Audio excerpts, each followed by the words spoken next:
What's going on, everybody? It's Barmine from Barmine Tech, and today we're actually be working on a backup project. So for the longest time I've done local backups off my Proxmox host, but I like the idea of having redundant backups, so being able to move my backup somewhere off site that I can manage everything. I know it's going to be reliable.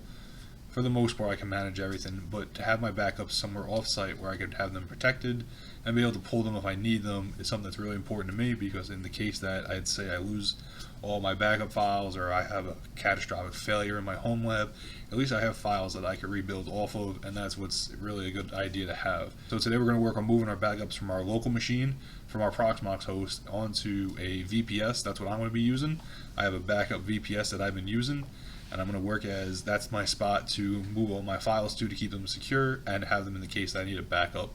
So we're going to use an SFTP script, we're going to use a cron job, and we're going to make everything work, and I'm going to show you how to do it. So let's get right into it. So like I usually do when we have to work with code or scripts or anything, I wrote up a quick repo on GitHub. It has all the steps and all the code and commands and everything you need for this video. So if you want to open this up on the side while you work on this project, while you watch the video, I'll put the link in the description so you can keep up. There are a few things we're going to need. You're going to need a VPS or some sort of share that we get access over SFTP. You're going to need your local backups in your local machine from your network, preferably from Proxmox or anything else. You realistically can back up anything that we're going to put in the folder. I'm going to go into that more in a little bit. We're going to need patience, and we're going to have to use SSH keys for this. I'm going to show you how to do this as well, so don't worry. So to start, I actually use HostHatch. This is my VPS vendor that I've been using. I don't use one of these plans. I actually found a different one off Low End Box, but they have really good deals that I found for backup VPSs. So when you're looking for a backup VPS, the really important thing to keep in mind is that you want something that's closer to you. So they actually have data centers closer to New York, where I'm located, and they have something that has a lot of bandwidth. So we're going to be transferring a lot of data back and forth. So you can't use something that only has a few gigs or 500 gigs of bandwidth. You need something with a substantial amount. So mine actually has 5 terabytes of data for bandwidth, which is really important because a backup can be 500 gigs alone. So HostHatch is a good option, but of course search through Low End Box. I've mentioned this before, and they have a lot of good hosting offers on here. Take your time when you're looking for a VPS and really try to find one that makes sense. Some of these will look really enticing, £4 a month, or there'll probably be other ones that'll be like $1 or $18 a year. These could be really good, but these are in France or other countries, which is a little far to try to back up efficiently. You want to find stuff that's closer to where your region is, and you need to look into it and see what the bandwidth is, how much storage you have, because you do need a decent amount of storage. I have 2 terabytes for mine, and that's going to be more than enough for how I want to keep my backups. But that's enough about the VPS. Another thing to keep in mind when you're working with VPS is the security part of it. On all my VPSs, I install fail to ban, so if somebody tries to brute force into my server, it bans their IP for a period of time, and they're not going to be able to access it again. I also set the IP tables rules to only allow me to get into it over what I need to get into. I have all my VPSs have failed ban, and the IP table rules deny all other traffic from anybody but me. So really important to have that configured. I think the next video will actually go over how to set up fail to ban and set IP tables rules to protect your machine. So keep an eye out for that video so we can go over that too. But let's get back into the backup part. So the whole idea of this is to be able to back up my Proxmox virtual machines. As you can see, I have a handful of machines here, and I'd like to be able to keep backups of them in case something happens to all my data. So I covered it a while ago, and I'll put a link to it in the description, but how to make your Proxmox backups are super simple. You just come to your data center, backup, and then you could fill it out and figure out from add to set up the backups how you want them to run. My backups already run, and I actually can go over into this folder, and this is where the backups save. So I mounted onto a NAS, and then Proxmox writes a dump folder, and that's where all these backups. So these are the actual backup files that if I was going to restore a machine, these are the ones they use, and this is what we're going to use SFTP to move them over. I'm actually going to do something a little different just for a quicker example of the machines I'm working with, but these would be your files that you're moving into your share or your VPS or however you choose to do it to keep your backups of your backup. So let's get on to the next thing. As you can see, I have 2 linode machines. I have machine A and machine B. I'm using linode purely for the fact that I can show you how to use the SSH keys and everything else without exposing my IPs, my keys, or anything else that I don't want everybody to see. So don't worry, these public IPs aren't going to be mine by the time you see the video, but these are my setup I'm going to be using. You could use linode as your VPS if you choose to too. I guess if you find the right rate for what you want to do. I think linode is really handy for projects like this where I can spin up machines, do my demos with them, or even just test stuff out. It's really helpful. And I actually drew up a little spreadsheet. So this is machine A, this is machine B. Not the best diagram, but it works. So machine A is going to have an SSH key that we're going to move over to machine B, so let me show that. So we're going to do shapes, arrow. So SSH key will be linked from machine A to machine B. So machine A gets the keys, and then I'm going to tell it, give machine B the keys. So machine A gets its keys, and then it's going to pass it to machine B. So now machine A and machine B can communicate with each other without having to set up credentials and everything else because they're linked. They have their keys. Machine B has the key to machine A, and back and forth, so it works. From there, we're going to have our share on machine A. So let's say it's /backup, and on machine B, we'll make it /backup just to be simple again. And we're going to have it, so we're going to move the files from machine A to machine B, just like that. Now, in the situation we say we do need to get the files off of machine B, it's going to be a lot simpler. We don't need to do it through the command line, but we can do it with WinSCP or another SCP program, and we can move the files back and forth as we need from machine B back to machine A. So the idea is really just to get the files back to machine B, and then we can pull them back and forth however we need after that. SFTP isn't the fastest protocol, but it's secure and it works really good, and it's working over SSH, which is really convenient.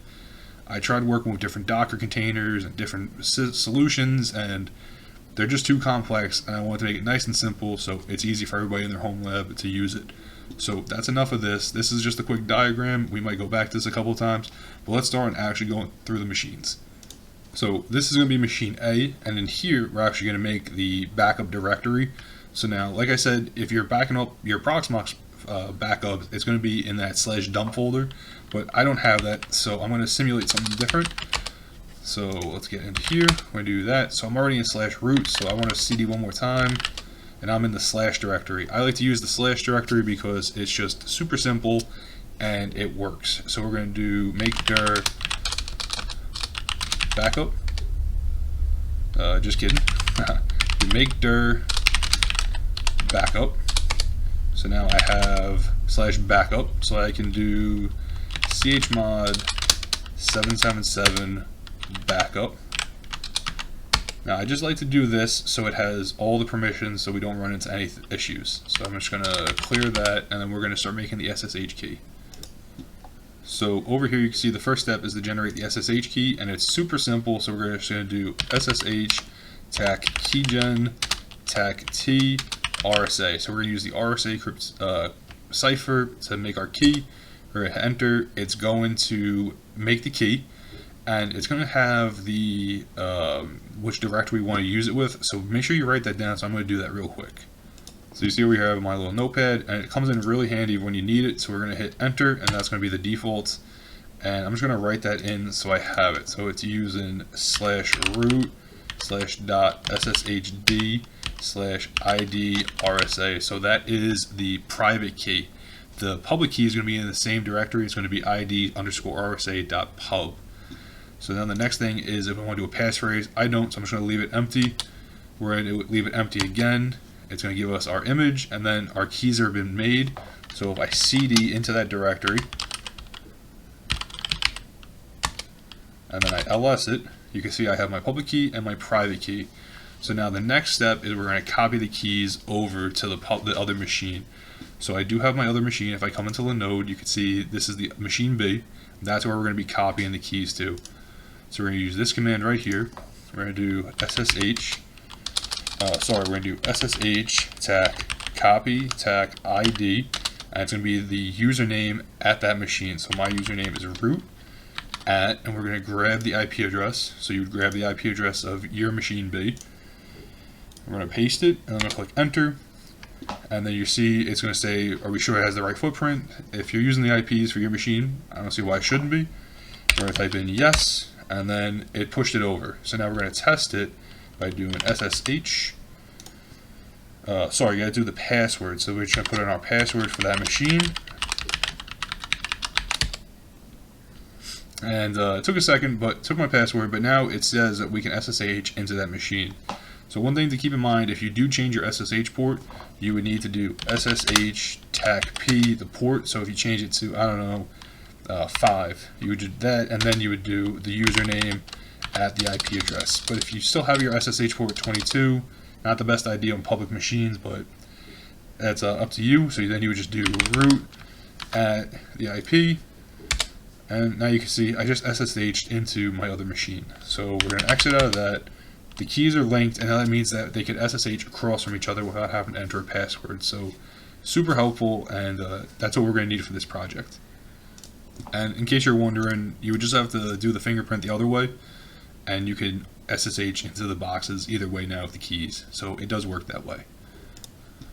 So now the next thing is to actually set up the script. So like I said, it's important to have that notepad of the information that you have for the script. So I already have my directory where my keys are.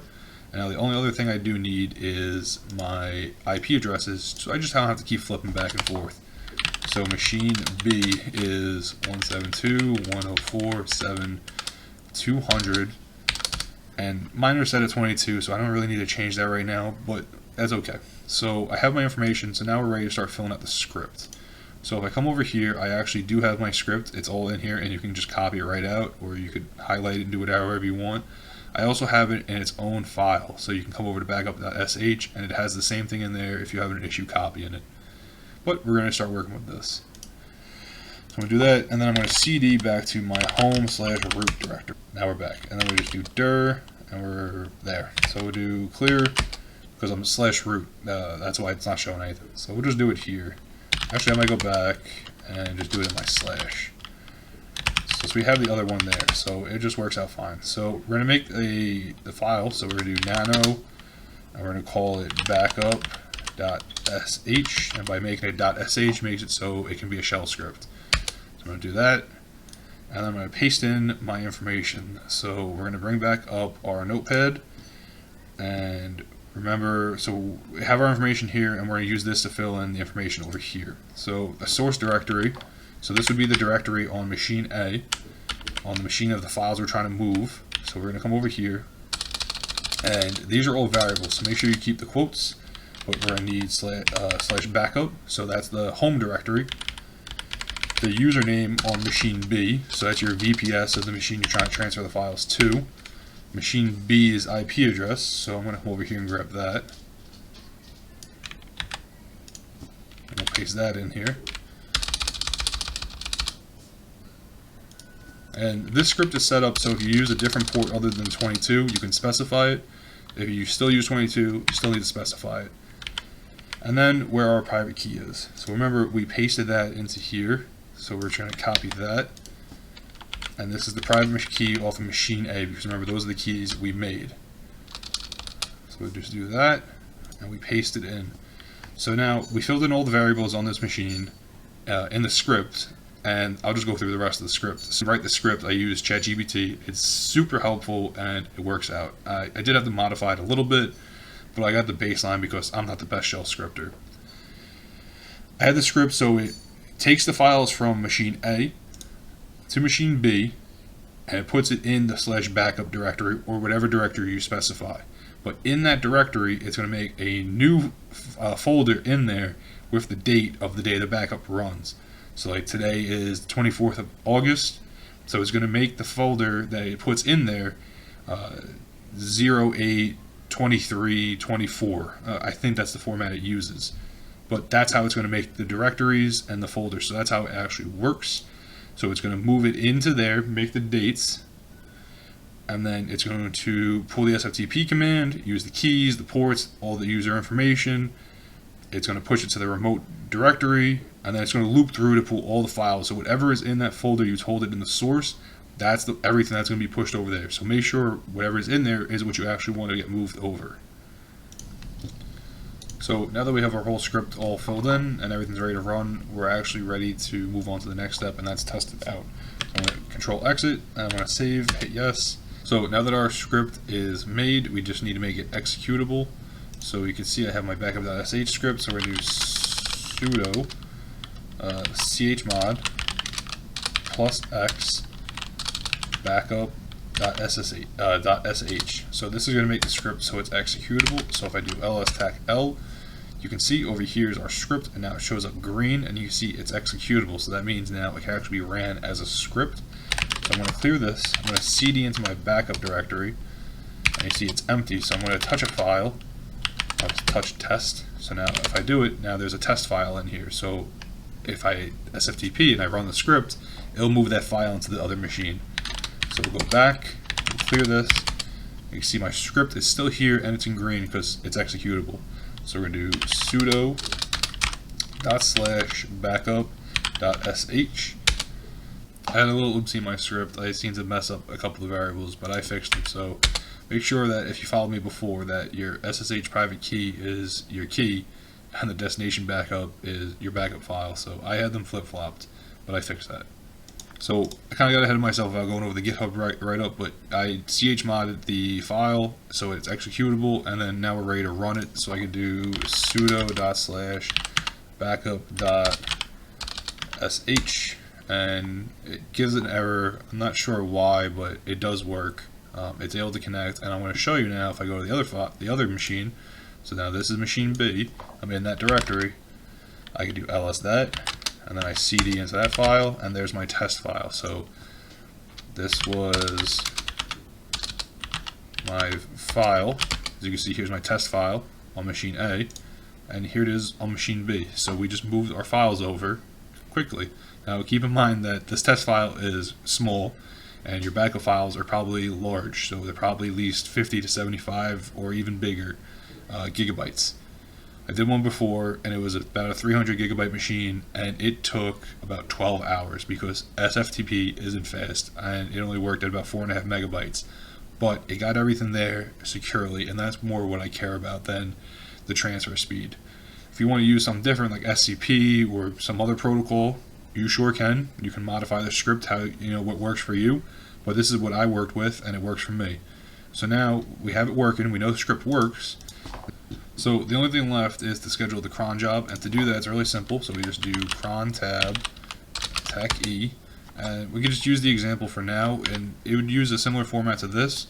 There's calculators out there that are really helpful to figure it out, or you could look up a resource. But you just schedule the cron job, paste it in, and you would put the directory that you have to the backup.sh file. From there you would just save it, and then automatically every month it's going to run that backup job on whenever you specified. So if you tell it to run every 12 hours, daily, weekly, monthly, yearly, however it is, it's going to run it how you schedule the cron job. So figure out how you want to run your backups. Like I run my Proxmox backups on the first of the month, so I want mine to run on the second of the month, and then it'll be able to transfer all my data over and it'll work. So you could do that. I'm not going to save it because it's not right, but you could do that, and then it will automatically run the script and be able to transfer all your backups. So I know we covered a lot of different stuff in this video with SSH keys and public machines, and I mentioned about failed ban and IP tables, and we're going to do a video on that stuff because locking down a VPS or even a machine that has a public face inside is super important. There's a lot of different ports and different things you don't want to open, so we'll cover that in another video. But we were able to make backups of our backups, which in our home lab is really important. I talked about in the last video about things I wish I knew, and having backups is super important, especially if you have backups of your backups. So we can keep everything safe, so in the case that we lose everything, I still have backups, and it works out. So I hope you guys liked the video. If it was helpful, drop a like, maybe comment, and make sure you subscribe so you can keep seeing all the content that I make. Check out some of the other videos I made. I have a ton of home lab projects, and I have a Discord server, so come join the server so we can chat about our projects, or maybe you run into an issue with this video, we can chat about it on the server and we can help get your issue resolved. So I'll see you guys in the next video.